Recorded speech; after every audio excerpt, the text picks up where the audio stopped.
Welcome, everyone. We're going to talk about isolation, loneliness, making connections, how important it is for each of us. I found in my research that the lack of human connection can cause physical, emotional, and cognitive changes. And we're going to talk about that today. 1 in 5 Americans also often feel lonely or socially isolated. And 3 in 10 millennials often feel lonely. I would say that probably is because of social media. Many of us were born in the era where there wasn't social media. And so we still have that, that quality that we know how to connect with people. But if we look at millennials, there was that time that, social media was finally coming into the brew, and we found that that was a very high count. Those millennials, unfortunately, reported loneliness or social isolation, also reported being satisfied with other aspects of their life. 53 said because of financial reasons, 44 said because of unemployment, and 33 said because of housing. So I want you to know that even though isolation and loneliness and making connections becomes connecting with someone makes it more difficult as we get older, and we may feel more isolated and more lonely, we are not the only ones that feel that way. So this is what we're going to talk about today. We're going to talk about what social isolation is versus what loneliness. There's a difference between them. We're going to talk about someone and something called Maslow's hierarchy of needs. And it really talks about how, and I'll explain this in a minute, how unmet needs impact really our feelings of isolation, loneliness, and that human connection. We're going to talk about some of the strategies and how we can combat loneliness and isolation, what our brain does when we're isolated, and then talk about some of the things like music and touch and some practical resources that will help us navigate through feeling lonely and isolated. And I think this is a good time to talk about this because as we get into the winter months, we may find that more than not, we may feel very isolated and lonely just because it's going to be more difficult for people to move around in the snow and the deep freeze that we often get in the Midwest. Now, we've been very fortunate the last couple of years. It hasn't been that bad, but that's why many older adults choose to move to a community, an active living community that is completely enclosed, because their social life and their activities don't stop because of the winter. And I'm not saying this is what this lecture is about. I'm just saying that's why many people choose to do that, not only in the Midwest, but in a lot of other places. But let's talk about Maslow's hierarchy of needs, because I think this is important. I'm going to try to get this out of the way here, all the little pop-ups that we get. So in order to understand loneliness and isolation, we need to take a look at Maslow's hierarchy of needs. That is a motivational theory in psychology comprising of a 5-tier model of human need, often depicted as a hierarchy level within a pyramid. And this was developed by Maslow back in the 40s and 50s. He was a psychologist, I believe. And what he said is that there's 5 levels of hierarchy, and they are psychological, safety, love, belonging, esteem, and self-actualization. The lower level basic needs right down here, the physiological, like food, water, and safety, those have to be met first before higher up level needs needs can be fulfilled. Our most basic needs is for survival, such as air and food, water, shelter, clothing, warm, sex, sleep. Those are the things that are important to us. And before we can move to another level, then we stay there. But once that basic needs are met in that bottom level, as humans, we can move to the second tier. And those are safety needs, which people need in order to experience predictability in relationships. Take a little bit of water here. Predictability, I'm sorry, and order and control in their lives. So, for example, law and order, financial security, health and well-being, social stability, and freedom from fear are really those most important aspects of safety. Again, once these are met, we can move to that third tier, which is love and belonging, which refers to human emotional needs for interpersonal relationships, connecting with others, and being a part of a group. So you can see how being down here is going to impede what we really necessarily need up here too. So once again, once we fulfill that friendship, sense of connection and inclusion, then we can move up to self-esteem. And then finally, we move into self-actualization.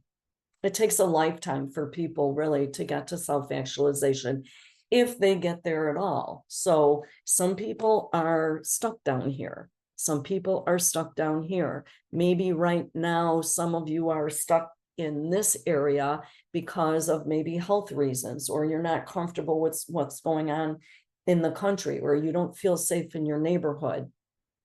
For the people down here, these are homeless people. They're worried about where their next meal is going to come from, where they're sleeping. So they can't move up here because they're kind of stuck down here. So really what they're saying is, in every part of this pyramid, we have to be successful in one until we can move up to the other. This is what's going to help us connect and move from one spot to another on that pyramid. All right, moving on. Let's talk about social isolation. What is social isolation? It's really more than feeling lonely. Social isolation really occurs when a person has little or no contact with other people. It occurs over long or short periods of time and is distinctly a physical state. Isolation specifically may be characterized by staying home most or all of the time, refusing interpersonal interactions, and avoiding social situations. We had social isolation specifically during COVID. There were a lot of changes, and there were a lot of things that we learned from COVID and social isolation. And we'll talk about this in a minute. Isolation, we know, can have many negative emotional effects, including increased sadness, restlessness, and loneliness. While isolation can cause loneliness, the two don't always occur together. People may find themselves socially isolated for various reasons. Maybe absence of social contact. And again, we saw that during COVID. Some people had social isolation, but they weren't lonely because they were able to connect with people through phone calls or through Zoom, or maybe reading a book. You can have social isolation and not be lonely. Limited community engagement, and these individuals may lack opportunities or the means to participate in social or community events, and that leads to reduced community ties. Then we have prolonged homebound situations. Socially isolated people often stay at home for extended periods of time, which really limits their ability to interact with others. And then, excuse me, lastly, lack of access to services and support. We know that access is essential to services and social support networks, and that may be limited due to mobility issues, maybe their geographic location, or lack of transportation. So what are some of the factors you think could lead to social isolation for older adults? The absence, staying at home for lengthy periods of time, not having community involvement. Like I said, there's a lot of things that kind of factor into that. So that's isolation, social isolation. Let's talk about loneliness now. According to the National Institute of Health, loneliness and social isolation, say that 50 times, are different, but they are related. Loneliness is an emotional state. It's defined as feeling alone or separated from others, or as feeling empty.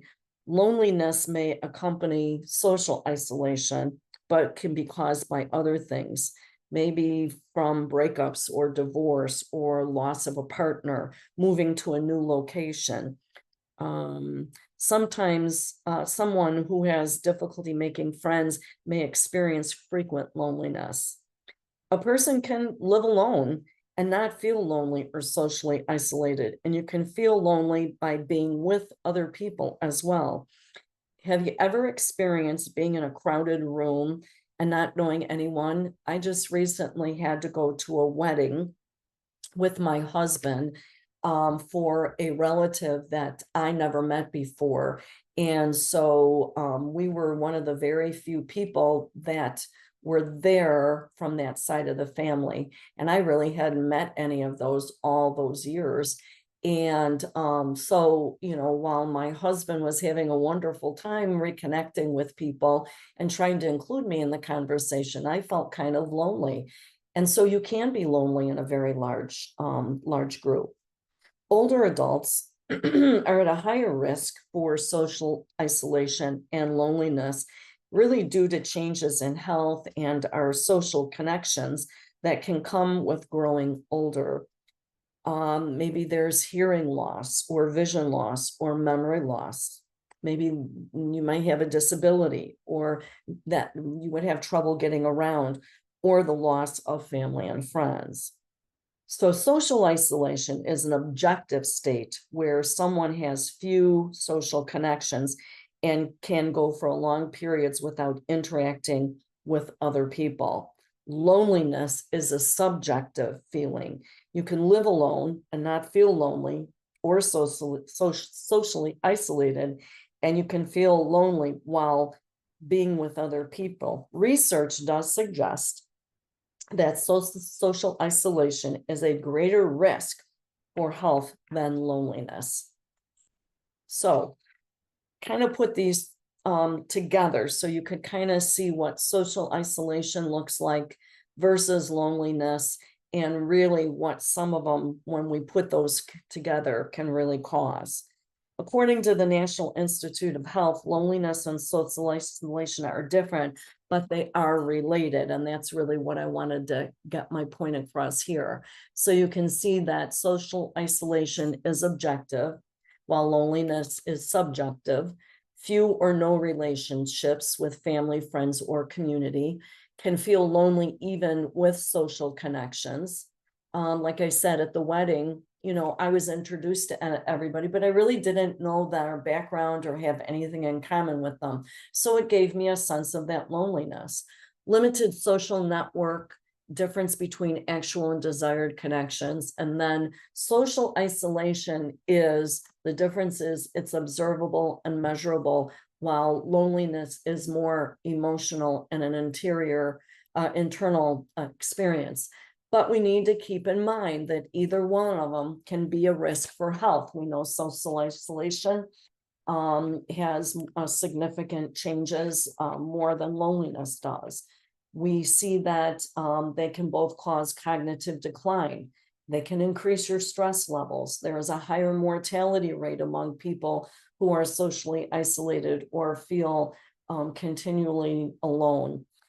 There is a higher risk. It's been, in the statistics, there's a higher rate of self-neglect, and they have some shared risk factors. So we know that even though social isolation is worse for your well-being, we know that loneliness can have some effects also. So let's talk a little about the impact of social isolation and loneliness on older adults. Social isolation and loneliness are really a widespread problem in the United States, and it really poses a serious threat to our mental and our physical health. About 1 in 3 adults in the US report feeling lonely. About 1 in 4 in the US report not having any social or emotional support. 2/3 of us in the US adults report experiencing social isolation. More than half, 66%, agree that the COVID pandemic caused their anxiety levels to increase, yet many were not turning to anyone for any help. Research also shows that lack of human connection causes physical, emotional, and cognitive changes. Today, 1 in 5 Americans often feel lonely or socially isolated. And like I said, 3 in 10 millennials always or often feel loneliness. So you can see by the statistics here what it looks like in the United States, but here's our risk factors. 50% higher dementia risk among socially isolated seniors. Just recently, I became the POA, power of attorney, for my uncle. My aunt had passed, and he had, wanted to live at home by himself.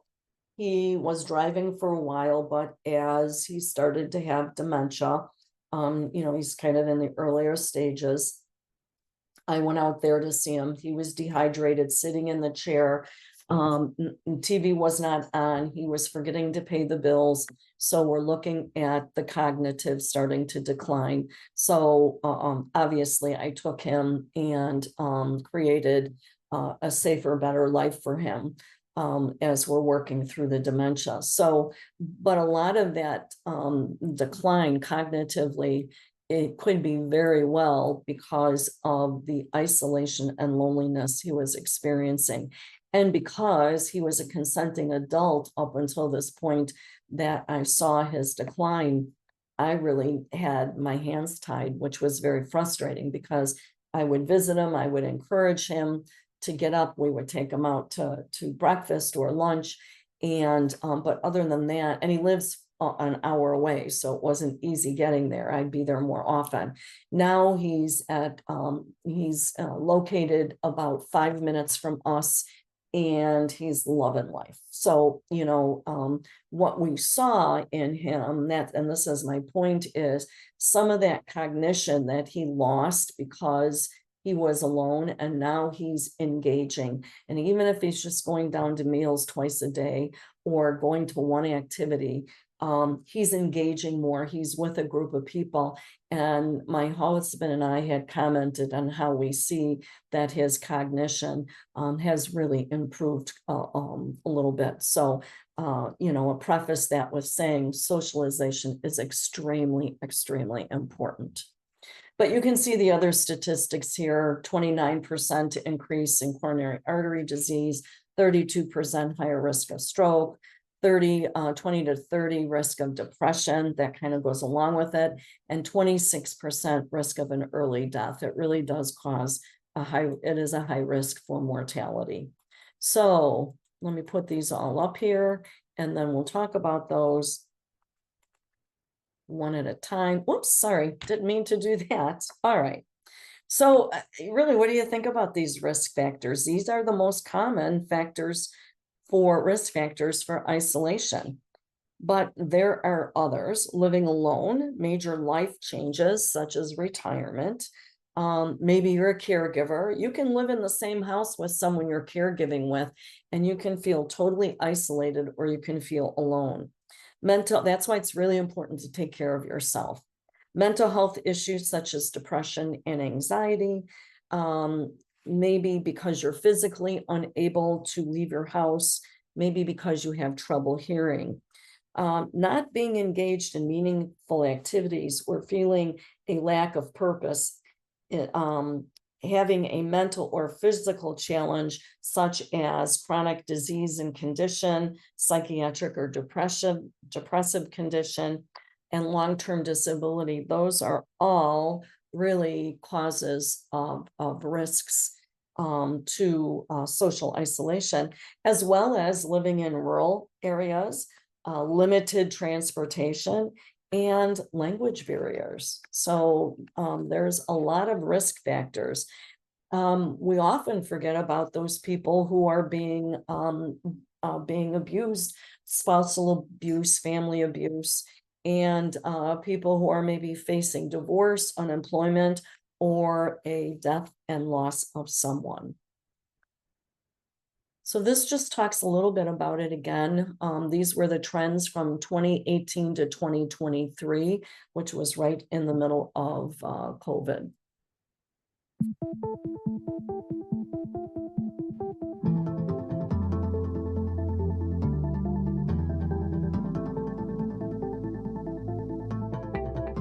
So the concepts of loneliness and social isolation are distinct, but they're related, and they're important for people's overall well-being.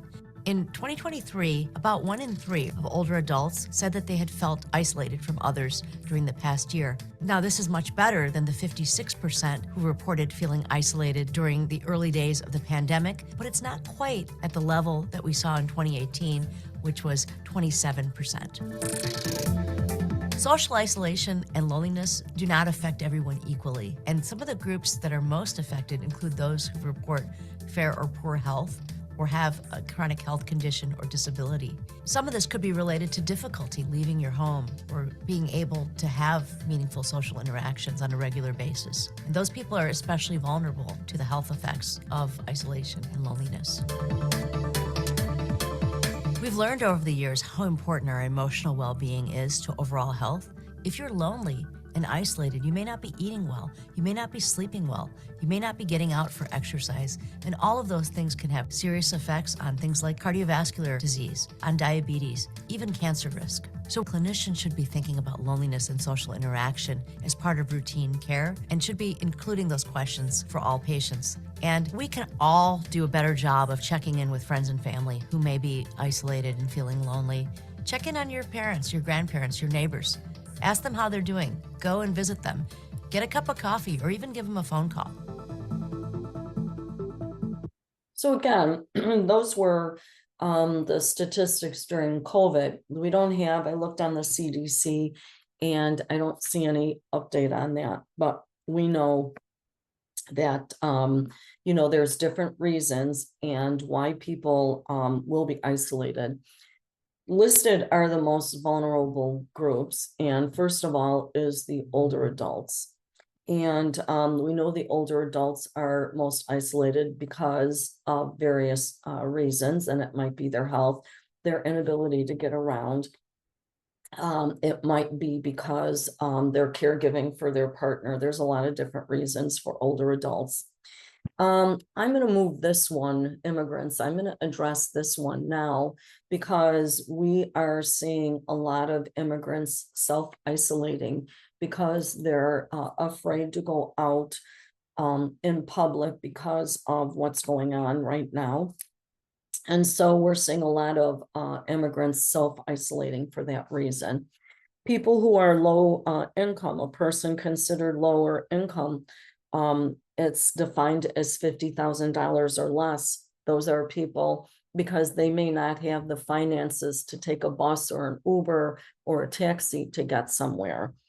The LGBTQ plus, again, because of what other people may feel about them, feeling harassed, they're not physically well taken care of by the medical community because a lot of people don't know how to take care of maybe health problems specifically to LGBTQ plus people.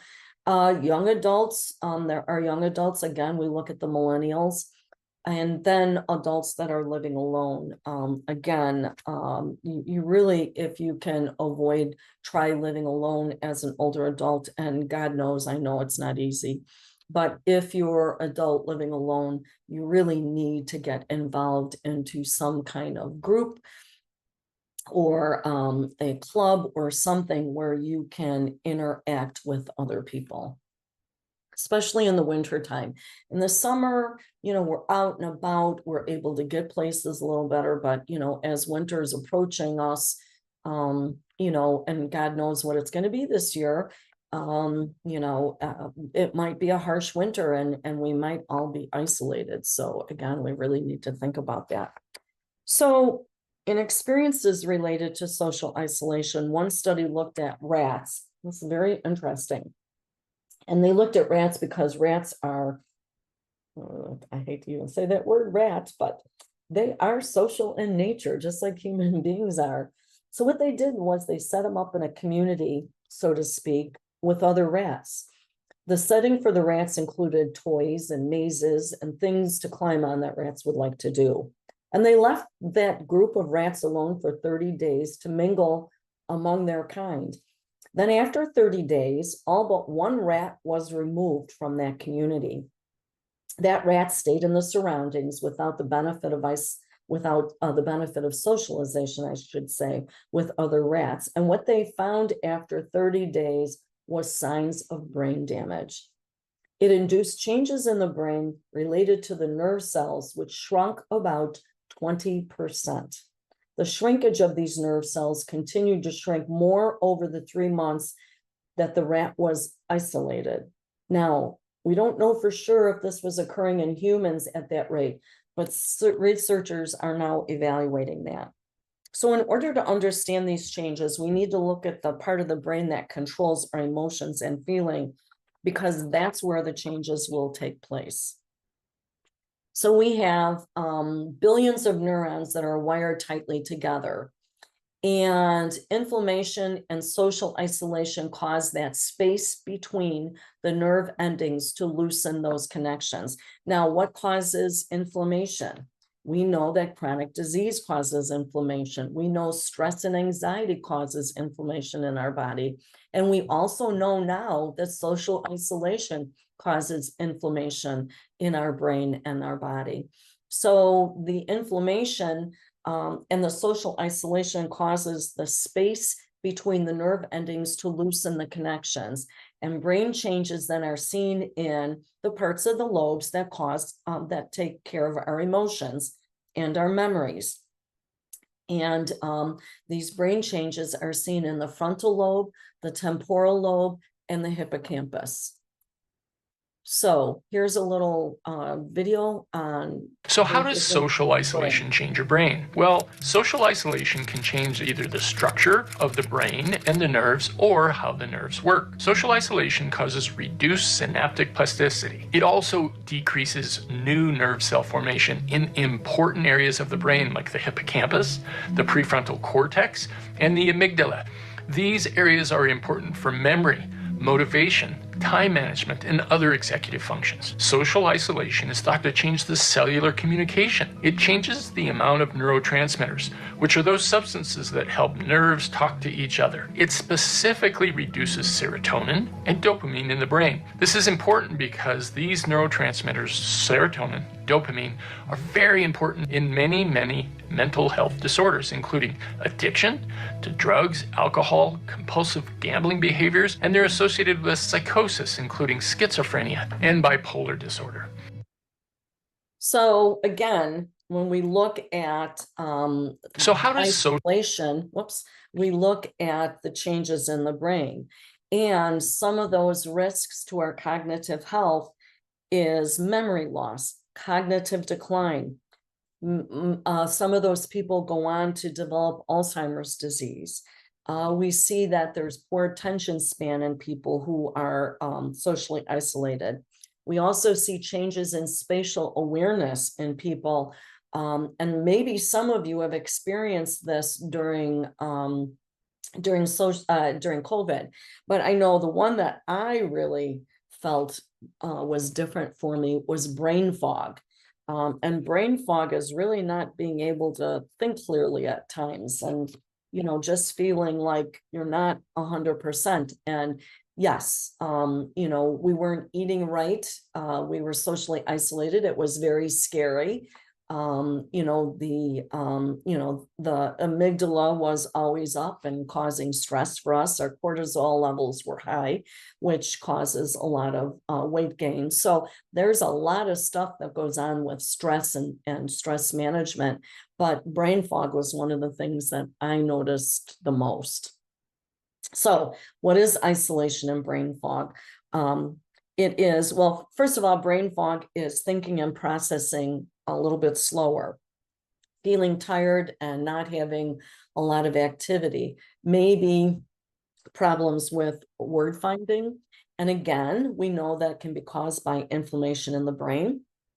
And if you have inflammation in your body, you're going to have inflammation in your brain. You have inflammation everywhere in your body.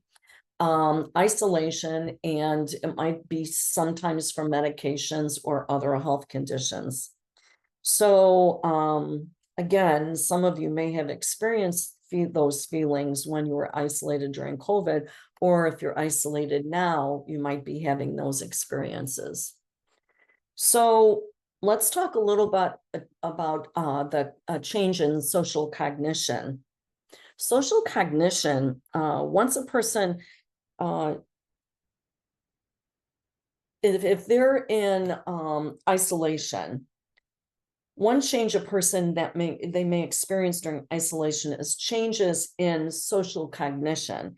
Now, it is really the awareness and the understanding of those around us, such as the ability to read others' emotional expressions, remembering, recognizing a person's face as familiar, the ability to interpret a person's tone of voice, the ability to emphasize with another person, appreciate that others have their own desires, goals, and intentions.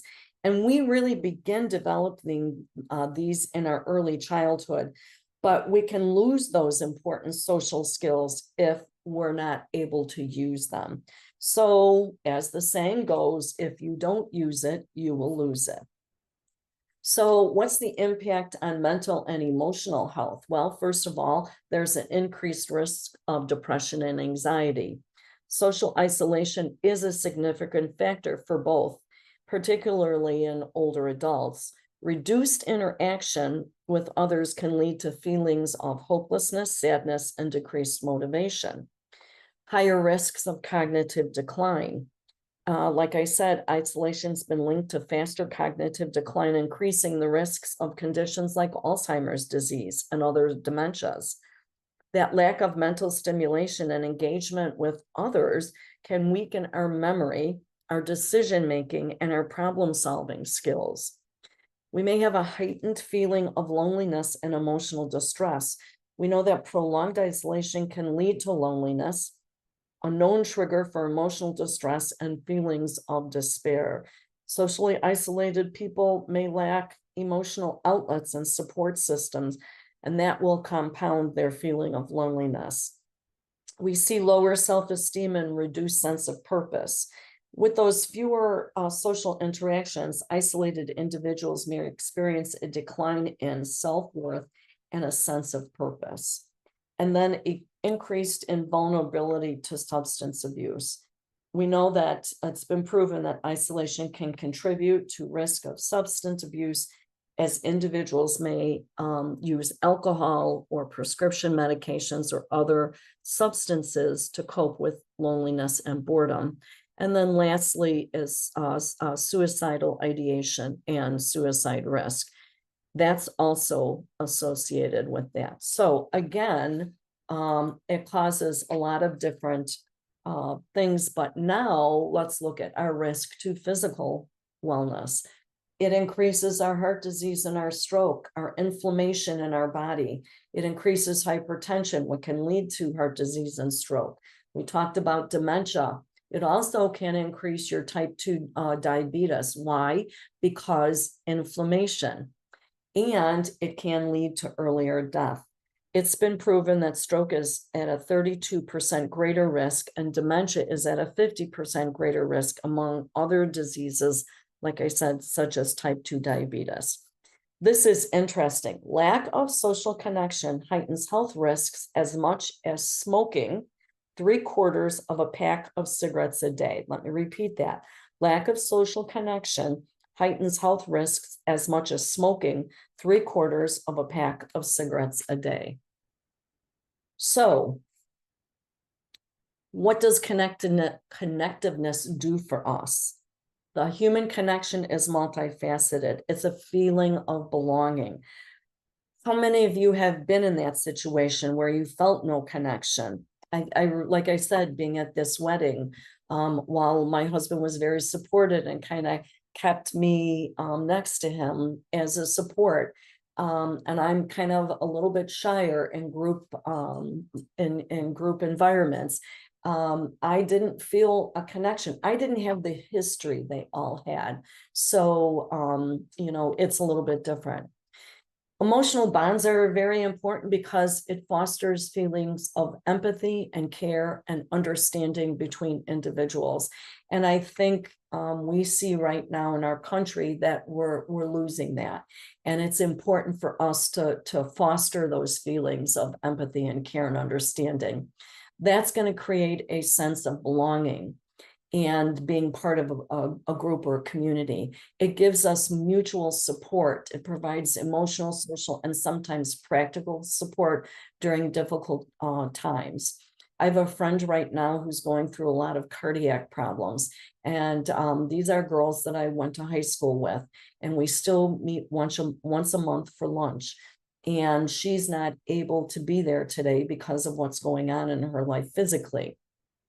But through our text messages, she knows we have her support. She has our support, I should say, 100%. So again, it's still that connectiveness. We know that connectiveness is really essential for well-being in mental, physical, and overall life satisfaction. And we can get that connectiveness through families, friendships, community ties, or even positive interactions with strangers. Holding the door for someone, or it's someone holding the door for you, saying thank you, have a good day, I appreciate that. You're connecting with that person. It doesn't have to, in order to connect with someone, it doesn't have to be a 2 or 3 hour deal.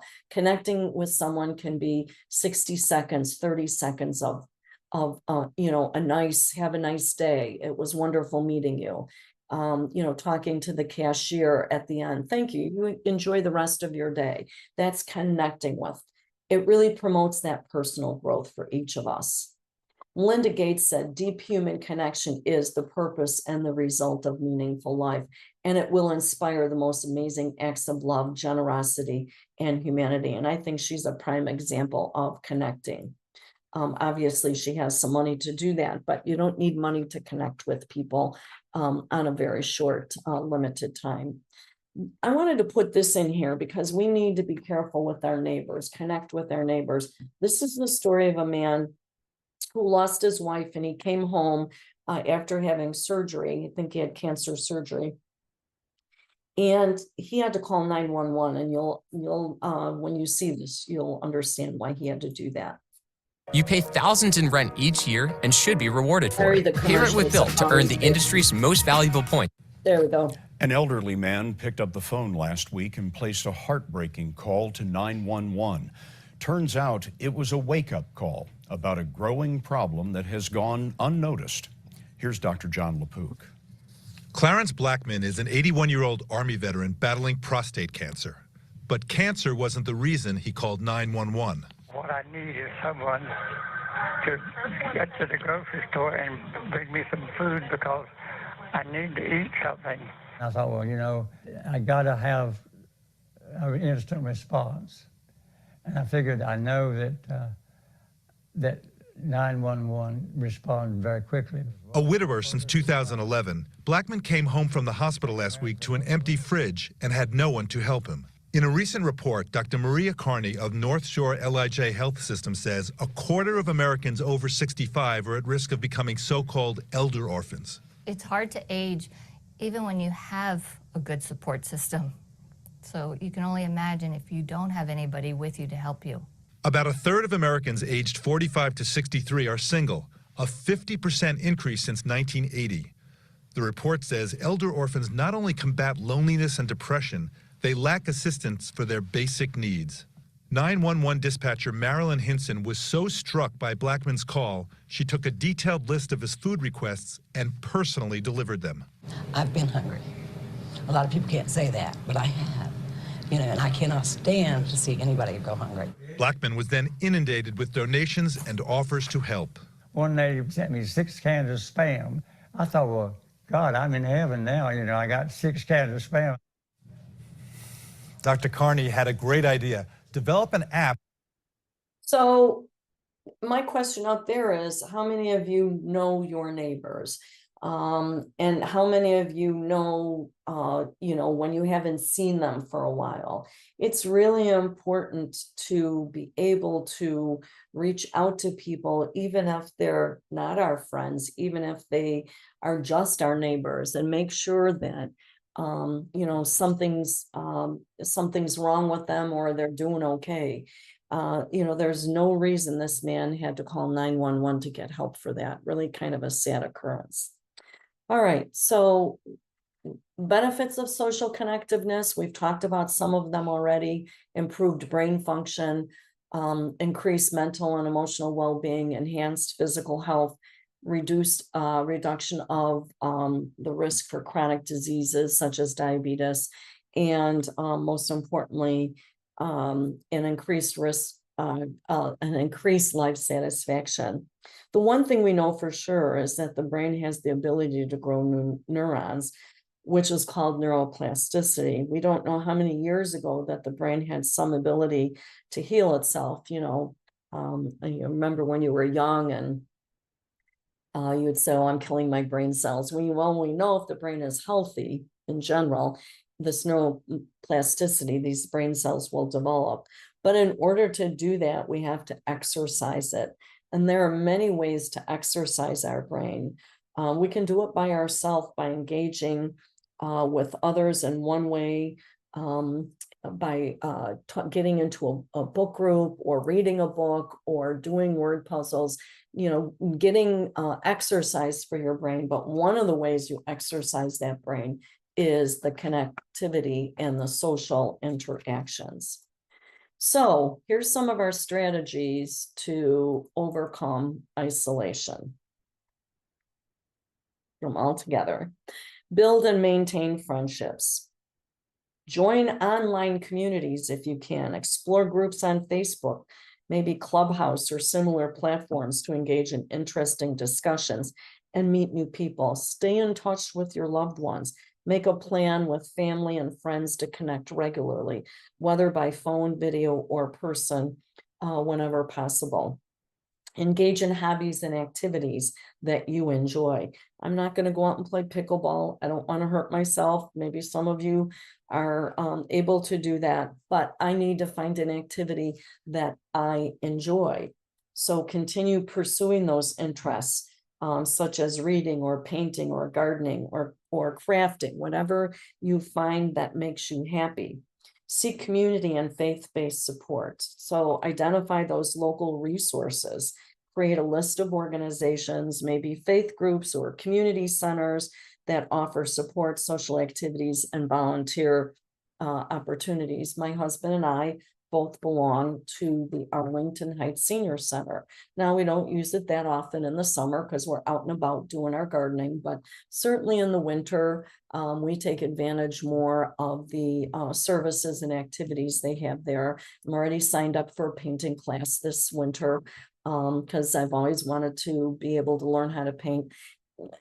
Strangely enough, I have 2 sons that are artists, and I've never had the time or the desire to paint, but all of a sudden in my older age, I'm thinking, maybe I can do this. But if I never paint well, I'm going to be in a room with other people who are painting, and maybe I'll meet someone. So consider a companion from a pet.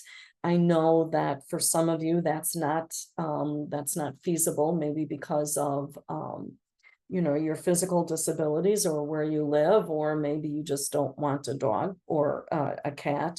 But again, sometimes engaging with other people's pets will make you happy. Look at how you can get places. So research local transportation services to help you attend those social gatherings or appointments. And make sure your hearing aids are working. Untreated hearing loss can make socializing harder. So get regular checkups on your hearing and your vision.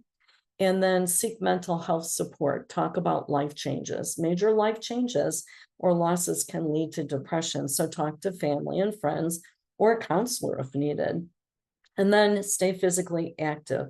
Physical activity can improve your mood, reduce your stress, and help combat loneliness. And if you're familiar with Elderwerks, we have a couple of things that we offer. There's a step out to fitness, and sometimes there's a yoga class, sometimes there's just an exercise class, and all of that you can get online. So let's test our isolation risk. So this was an AARP foundation platform that offers this assessment. So again, we're not going to work with each other as a group, but if you want to take a picture of this slide, feel free to do that. So I'll go through them. Ask yourself, do you participate in social activities or organize groups at least once a week, either virtually or in person? Do you see or talk to a family member or a friend at least once a week? Do you provide frequent care to someone who needs help with everyday tasks like grocery shopping, preparing meals, and getting to appointments? Again, that's a risk for isolation because you're constantly doing for them and you're not taking care of your own needs. Do you have trouble finding transportation to get where you want to go? Is it difficult or impossible for you to leave your home without assistance? Do you avoid socializing because it's hard for you to understand conversations, especially with background noise? It's okay to tell someone, you know what, I really don't want to go to that restaurant because there's a lot of background noise. I wear hearing aids. I've done that before. Can we find someplace else? It's very noisy in that restaurant. I'm not going to be able to hear well. Hearing aids are hearing aids. They don't cure your deafness. So, you know, if there's a lot of background noise and a normal person who has normal hearing, I should say, person who has normal hearing cannot hear, you can almost guarantee that person with hearing aids is going to have a difficult time. Ask yourself, do you often feel isolated from others? And then last one, in the last 6 months, have you experienced a major loss or change, like moving or the death of a loved one? I think this is kind of where my uncle got stuck because my aunt died a year ago, almost to the day that he really tried to keep it together for a year, but we could see him kind of starting to fail. And again, the difficult problem with that is when they're a consenting adult, you can try and do things for them and help them. And if they're refusing the help, it's difficult to get involved. We had to, you know, we looked at everything and figured out this was the best time to act on this. Anyways, I think the power of touch is so important. It's often underestimated. The power of a touch, a smile, a kind word, a listening ear, an honest compliment, or the smallest act of caring, all of which have the potential to turn a life around. Have you ever said to someone, I love your smile? And, or, you know, I love your eyes, you have beautiful eyes. And they say, thanks. That's the nicest thing someone said to me today. Or I like your outfit, or I love the book you selected. And just those small things might change how their day is going. But touching, extremely important. Be careful where you're touching someone. Shoulder with permission, hands. You know, if you know the person well enough, hug. Ask for permission, may I hug you? And, you know, people, especially older adults and especially older adults who are in care homes, the only type of touch they will get in a day is that touch that they get during taking care of them. And the brain can interpret that touch different than the touch of a kind person's hand. Believe it or not, that touch is interpreted different in your brain than the mechanical touch of someone putting on your clothes or changing your Depends or putting your shoes and socks on. So make sure that the touch is appropriate, of course, but make sure that that you're including that, because it's very, very important. So human connection and touch, we know it's good for a connection and the emotional health. We talked about it brings purpose and belonging. It fosters joy and emotional resilience. It improves health. We know that touch is a basic human need, and the instrumental or mechanical touch, and what I talked about, is essential for caregiving tasks. It's reassuring in nature because you know you're getting that care, but the other type that we give are expressive touch, such as touching someone on the hand or on the shoulder or on the upper arm, is showing empathy and comfort and reduces stress. Benefits of meaningful touch: reduces stress and anxiety. Studies have shown that it releases oxytocin and causes a calming effect. It's the same oxytocin as that feel-good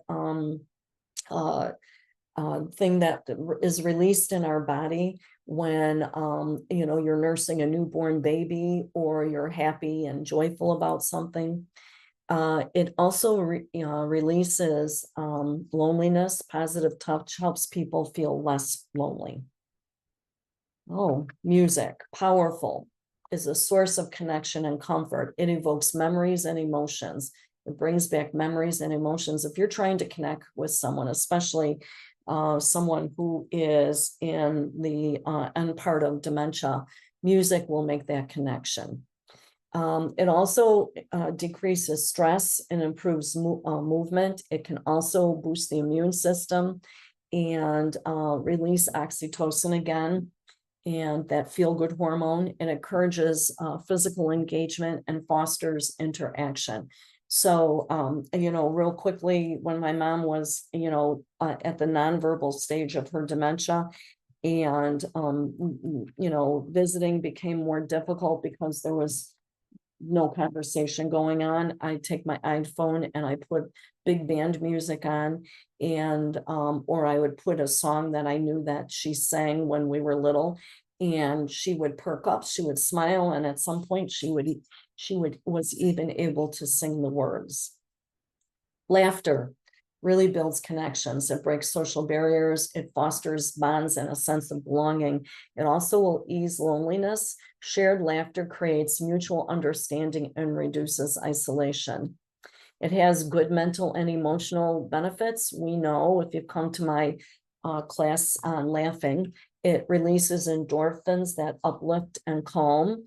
It promotes resilience, but it also really strengthens your immunity and circulation. It relieves muscle tensions. It clears your lungs out. It's really, laughter is really important in connecting. Tips for using laughter: connect, share comedies and visual humor. Telling jokes, especially people with dementia may not understand the thread of that. So one of the things that I show in my laughter class is the Tim Conway dentist thing from the Carol Burnett show, and everybody laughs at that. And then I show Lucy and Ethel doing their candy line, and people love that. And in order to laugh, you have to be with other people. You can snicker, you can kind of chuckle if you're watching a movie by yourself, but if you want a good hearty laugh, that comes with a group of people. So laughter, song, and dance create emotional and spiritual connection, and they remind us of the one thing that truly matters when we're searching for comfort and celebration, inspiration, or healing, and we know then we are not alone. This is, and I'll go back to this if anybody wants it, resources from agingusa.org. It gives you some ideas about outreach tools for people that that are lonely. And this is my resource page. Remember that Elderwork helps connect people with services that they need. Whoops, but I really want to go into this take-home message: social isolation and loneliness has an impact on our overall health. It's linked to increased risk for mental, emotional, and physical health issues. It also, understanding and supporting connection is vital. Maslow's hierarchy highlights the importance of belonging and human connection as its core needs. So, you know, that person that's sleeping on a bench at night is feeling very alone. But you can feel that alone or loneliness in your own house. It just depends on where you are in Maslow's. Vulnerable groups face unique barriers. So we know that our marginalized groups, including older adults, low-income individuals, people with dementia, and LGBTQ+ individuals are more at risk for isolation. And effective strategies to combat isolation is social connection, music, laughter, and touch. We know that actual resources are now available. Organizations like US Aging, AARP, and Connect to Effect provide tools and resources to promote and support individuals and caregivers in combating loneliness and isolation. We can help others stay connected and reduce isolation and loneliness in their lives. Look for your local resources available that you can volunteer. So let's help each other.